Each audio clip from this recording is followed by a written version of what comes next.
Did Turkey just test a bomb deadlier than America's bunker busters and directly threaten Israel with it? Yes, while the world is watching Israel and Iran, Turkey has stepped into the picture, and that quietly. President Erdogan's military just unveiled two massive new weapons. One of them is literally named Gazap, meaning rage. And if the claim is true, this bomb could destroy Israel's deepest bunkers, going twice as deep as American bombs. Let's break this down. Just days ago, Turkey conducted two live bomb tests, not in secret but on camera. The footage was released by the Turkish government itself. A massive bomb was tested on a 7-meter thick reinforced concrete wall. That's more than 22 feet. Most bunker buster bombs in the world, like the US-made Mk-84, can penetrate about 3.5 meters of concrete. But Turkey's bomb, it tore through 7 meters, hit the target, and exploded with devastating force. This wasn't a nuclear bomb. It was a conventional, high-power, precision-guided weapon, and it was paired with a very clear political message. So what are these bombs?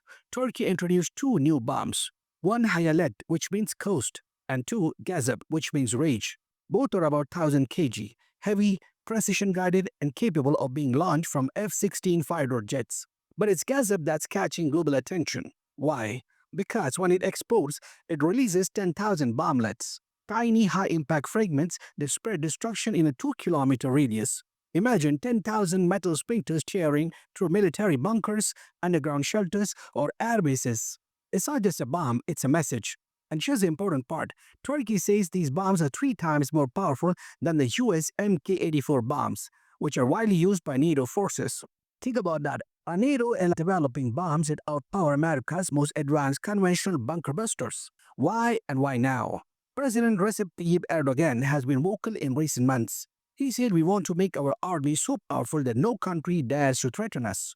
But the timing of these bomb tests matters. They come right when tensions between Israel and Iran are rising, and Turkey is positioning itself as a third and possibly more dangerous player in the mix. The bomb test video was released while Erdogan was openly criticizing Israel, warning that Turkey has a capacity to strike harder than even Iran.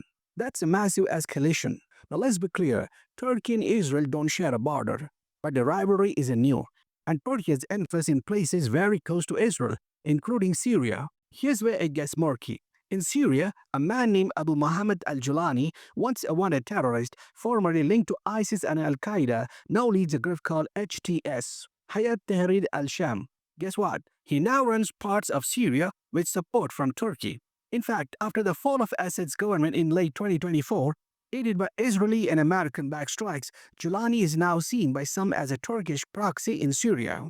Let that sink in. A man once wanted by the US with a $10 million bounty is now a de facto ruler, and Erdogan supports him. Julani has even met Donald Trump, and in recent months, the US has lifted sanctions on parts of Syria under Julani's control. Meanwhile, Israel has bombed Damascus, claiming Julani's forces are a growing threat. In response, Turkey ramped up its military posturing. And now you see where the new bomb fits in. It's not just bombs. Turkey has also unveiled a hypersonic missile called Typhoon Block 4, developed by its defense giant Roketsan. It flies at 6,000 kilometers per hour, nearly 10 times the speed of sound, and was revealed at the Istanbul International Weapons Expo just weeks ago. This places Turkey in the rare league of countries with hypersonic tech, usually reserved for superpowers like China, Russia, and the US. So between hypersonic missiles, 2 super bunker buster bombs, and a clear warning to Israel, Erdogan is signaling that Turkey is no longer playing regional defense. It's preparing for a regional dominance. Why should this worry the world?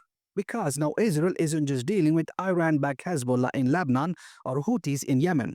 It's also now watching Turkey and Syria's Julani regime. This means 3 active fronts: Lebanon, Yemen, Syria. 2 nuclear-capable states nearby: Iran, Turkey has NATO weapons, and growing support for Palestine from regional rivals. Add to that America's awkward position. The US is still allied with both Turkey and Israel, but now Turkey is backing a man the US once called a terrorist, and Trump's administration has been shockingly supportive of Julani's forces. So, whose side is the US really on? All of this brings us back to one key point. The Middle East is shifting, and Turkey, once seen as a moderate NATO power, is now testing bombs, hypersonic missiles, and aligning with radical regimes while openly threatening Israel. The big question now is Erdogan preparing for war or making sure the world knows he's ready for one? Let me know what you think in the comments. Is Turkey really the next major power to watch, or is this all political theater? Don't forget to like, subscribe, and I'll see you in the next one.